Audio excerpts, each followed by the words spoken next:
Welcome to Confessions of a Parent Coach. I'm parent coach, mother of four, and your host, Ann Kaplan. This is the podcast where you will learn that even for parenting experts like me, there is no such thing as a perfect parent, and that fabulous behavior and amazing relationships are right on the other side of that realization. If you're working your butt off to do right by your kid, honor yourself, and go beyond the BS around you, you are my person, and this podcast is for you. Full disclosure, I'm a sometimes potty talker, and we deal with the challenge of raising kids here.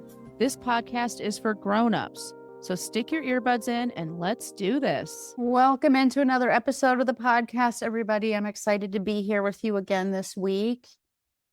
And this is a funky episode, I think, because instead of just giving you a confession and then going on and talking about client work or, whatever, the whole episode is a confession for me. So I'm not going to separate that into two different parts of the session.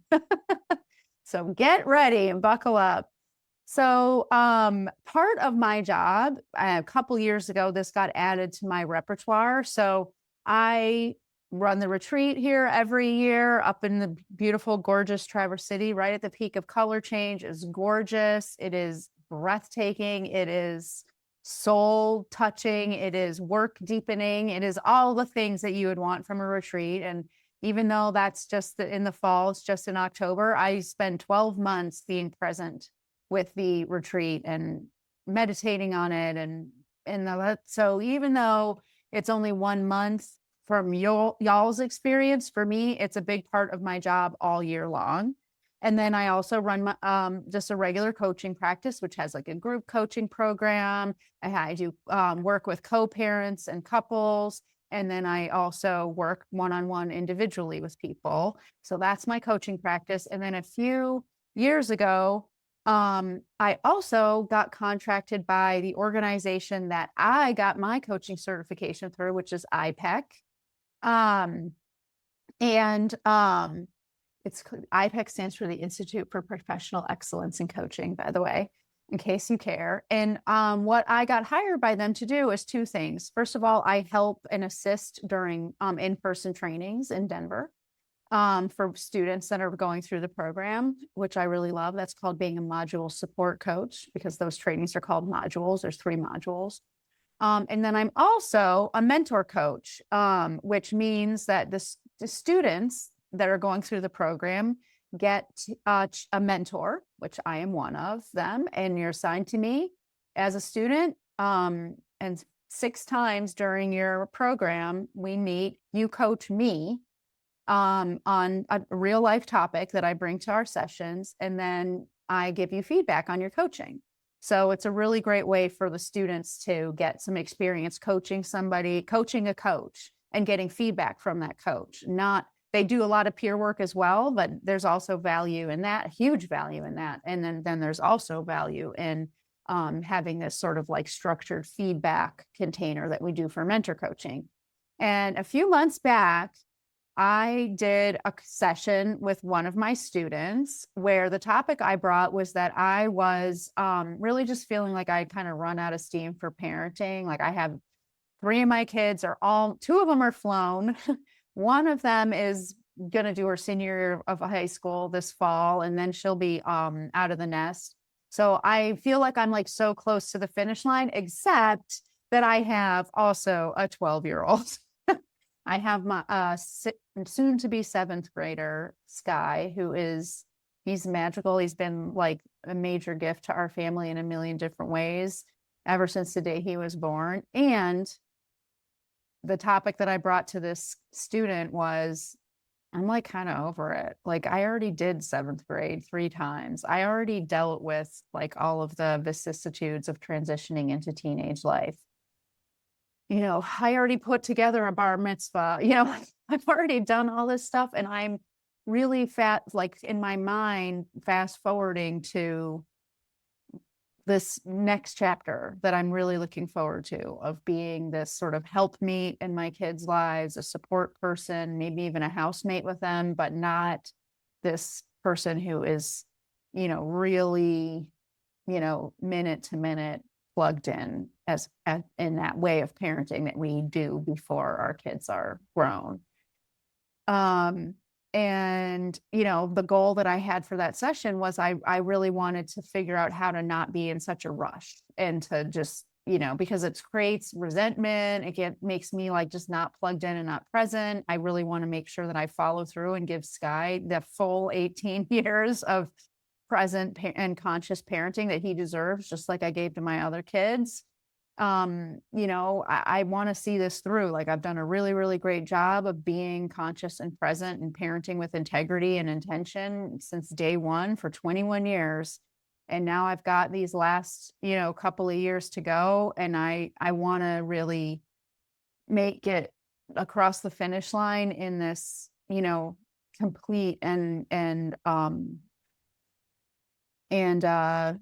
fully present way. And obviously it's not really a finish line because you'll never not parent. You're never not a parent once you're a parent, but into this next chapter, I should say.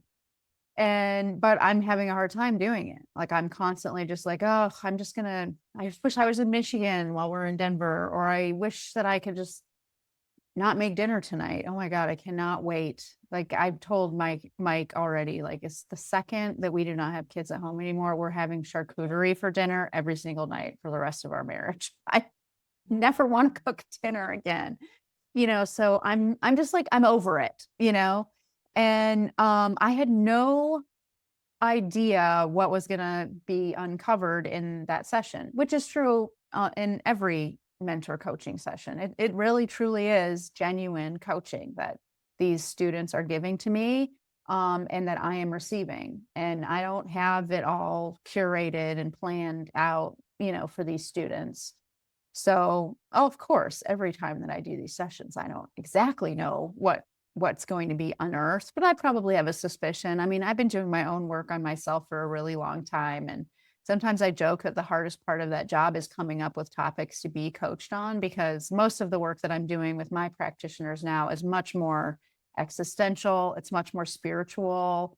It's way beyond what a student coach would would it be smart to present them with in a mentor session. But this session, it was a real eye opener for me, even more so than other sessions with students, because what we uncovered was that there's a reason why I'm rushing forward. And it's not just that the next chapter is going to be so awesome. Normally I'm pretty good at being patient and staying in the present. As Enneagram type 1, I'm in the body triad, which really correlates to presence and the present moment, and being engaged and active in this current moment, not too much future tripping, not too much, perseverating on the past. I mean, in general, trust me, I know both of those things plenty. But in general, being present is kind of one of the strengths that people in that triad can tap into, and I usually do. So it's, even when there's something I'm really excited about and I'm looking forward to, I'm usually pretty present, even while I'm looking forward to something. So, I knew, and this student coach helped me, say out loud and really claim that there's more going on here than just, oh, the next chapter is going to be so awesome. And there's more going on here than I'm just tired of doing this. And I discovered, as we kept working on it, that there was kind of this emotion of not fear exactly, but I think protection. That's what we discovered, if I'm remembering correctly. It was like, why do I want to hurry up and get all this stuff in place for my empty nest chapter? Well, I think because I want it to be a really fun chapter. And I know from other peers and just my own heart that if I don't have stuff set up for myself, if I don't have sort of like a landing strip from this chapter of my life into the next chapter of my life, that it's probably going to be pretty painful and depressing. And all of this like future casting and looking ahead to the future and sort of like almost ignoring my living 12-year-old son who's right in front of my face, because I'm looking beyond him to what comes next. It's all about protecting myself from the sadness of being done, with him, and not just with him, but with this type of parenting, this chapter of my parenting. And it's like this sort of idea of like, well, if I just get all my ducks in a row, then when this is over, there'll be something wonderful awaiting me. And, and I won't fall prey to, the typical like empty nester depression or, sort of emptiness. And we had a pretty emotional session about this sort of like hurry up so you can skip over your negative emotions. And that's what I want to talk to you about today, because we are all doing this in some way, shape, or form. We have an entire system constructed within us that is our personality, and it is all constructed around minimizing pain and protecting us from suffering. And unfortunately, it's really funny. I listened to, I think I actually mentioned this on a previous podcast episode, but I'm going to mention it again anyways. Just the other day, like popped into my news feed, my social media streams know exactly who I am. It's like videos of loons on lakes in, in Michigan, and stand-up comedians who talk about like the meaning of life, like Pete Holmes or whatever. And all of these like inspirational people like Eckhart Tolle and Pema Chodron and Deepak Chopra and blah, blah, blah, blah. So, just going through my news feed, in my opinion, is a very positive experience for me, because it's just like, nature, loon calling, loons with their babies on a lake. And then, some inspirational like soundbite from Thich Nhat Hanh or something like that. Of all the news feeds that could be in the world, this, I feel like mine is very, whatever, promotes some sort of wellness, if a news feed could ever do that. And I came across this little clip of Pema Chodron saying, basically, it's not that we humans want to be unhappy. It's just that we are very stupid about what creates happiness. And our little parts inside of us, all of our little fixations and compulsions and habits and traits and fears and fixations of our personality, they all believe that happiness comes from not feeling pain. And so we have a gajillion strategies to avoid pain. So the strategy I just talked about was like, hurry up, skip over the pain, and make sure that the thing that might cause you pain, it can't, because I've got all this stuff set up. So I won't feel lonely. I won't feel sad. I'll have something wonderful and exciting and distracting to keep me, just moving on to the next chapter, not grieving the last. But that's just one strategy. I mean, people have so many strategies. Make sure everyone around you is happy, and then you won't have to feel pain. Make sure you never make a mistake, and then you won't have to feel like you're bad and naughty, and you won't have to feel pain. Make sure your house is perfect. Make sure you make enough money. Make sure that you have all the right things. Make sure you impress people and get admiration from everybody. These are all strategies to help us avoid pain. And, basically Pema Chodron was saying in her quote, like, that doesn't make you happy. It's when we work on ourselves to the point where we don't need to avoid pain, that I can just be sad that these are my last years in this chapter, that my last baby is growing up and leaving before my eyes. And even as I'm saying this to you, I can feel emotion welling up in me. And, that's okay. I don't need to protect myself against that. I don't need to have strategies against that. I don't need to be constantly living in the future because the present is too melancholy or too bittersweet. No, I can just be present to all of it, including the sadness, including the grief, including there's a part of me that just hates that I'm even sad about it, because I'm just like such a generic, lame, typical you know, empty nester person, like, ugh, eye roll, get over yourself. Like, I can't believe I'm, falling into this little conventional feeling that everybody else has too. Like, I can't be conventional or something like that. Well, guess what? That's something I can be present to too. It's like, ugh, I get to feel all the yucky feelings about being generic. Ugh, no, thank you. But that's what I get to feel. And I get to feel the no thank you. And I don't have to make it go away or skip it or hurry and pass over the hard thing or whatever. And I'm curious for you, where do you find yourself hurrying up to skip over hard stuff, to skip over pain? Um, and maybe you're not hurrying up. Maybe that's not your strategy. Maybe you have a different strategy that is pain avoidant. But what would happen if you just felt the pain? And that way you got to be present. And I'll leave you with one last story, which actually is a story from a session I did with a client just yesterday at the time of this recording. She is going through a really awful separation. And one of the aspects that's required in her separation agreement is FaceTimes with her kids when they're at their other parent's house and vice versa, FaceTimes for the other parent when the kids are with her. And unfortunately, what's happening during those FaceTimes is her ex-partner's her co-parent's new partner.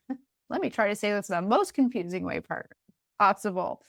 Her ex's new partner gets on the FaceTimes and says really mean things and is just very, very passive aggressive and judgmental, just frankly mean spirited and intentionally causing pain.